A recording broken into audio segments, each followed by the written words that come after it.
இனி வீட்லயே பானிபூரி செய்யலாம் எல்லாரும். ஆச்சி பானிபூரி கிட். திரு சிவசுப்பிரமணியன் விஞ்ஞானி, இஸ்ரோவிலிருந்து ஓய்வு பெற்றவர் இணைந்திருக்கிறார். சார் வணக்கம்.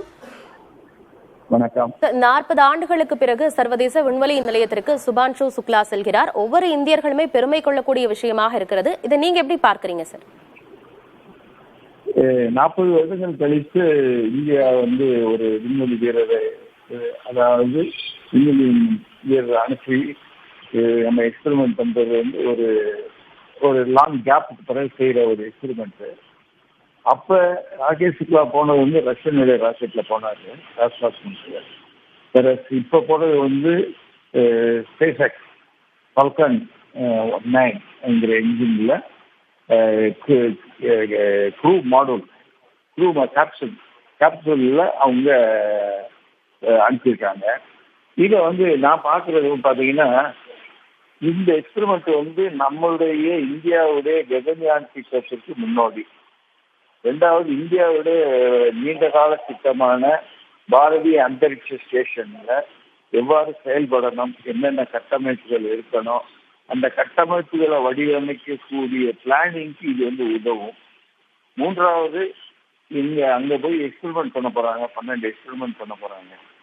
தாவரங்கள் வளர்ச்சி, மைக்ரோ நியூட்ரியன்ஸ், 0G கிராவிட்டி, இந்த கண்டிஷன்ல அங்க இருக்க பயிரினங்கள் வளருமா, அங்க இருக்க உயிரினங்கள் எப்படி இருக்கும், உடம்பினுடைய பாகங்கள் எவ்வாறு செயல்படும் அப்படிங்கிறதெல்லாம் பற்றி ஒரு ஆராய்ச்சி பண்றதுக்கு இந்த 14 நாள் எக்ஸ்பெரிமெண்ட் இவங்க சுக்லா போய் இருக்கிறது 14 நாள்ல இவங்க இந்த எக்ஸ்பெரிமெண்ட்லாம் பண்ண போறாங்க.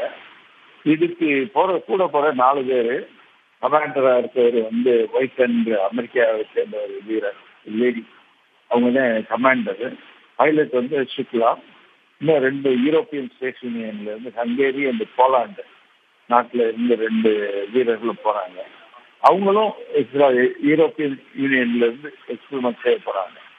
அவங்களும் இந்த எக்ஸ்பெரிமெண்ட் பண்றது எக்ஸ்பெரிமெண்ட்ங்கிறது நமக்கு விண்வெளியில் போய் எக்ஸ்பெரிமெண்ட் ஒரு சிம்பாலிக் நேச்சர். இது பிற்காலத்துல ஹியூமன் டூரிசத்துக்கோ அல்லது நிலவில் போய் ரொம்ப நாள் நிக்கணும்னாவோ அல்லது செவ்வாய் கிரகத்துல போய் உயிரினங்கள் வாழணும்னா என்னென்ன தேவையோ அதுக்கு உண்டான பயிரினங்களுடைய வளர்ச்சியை பற்றிய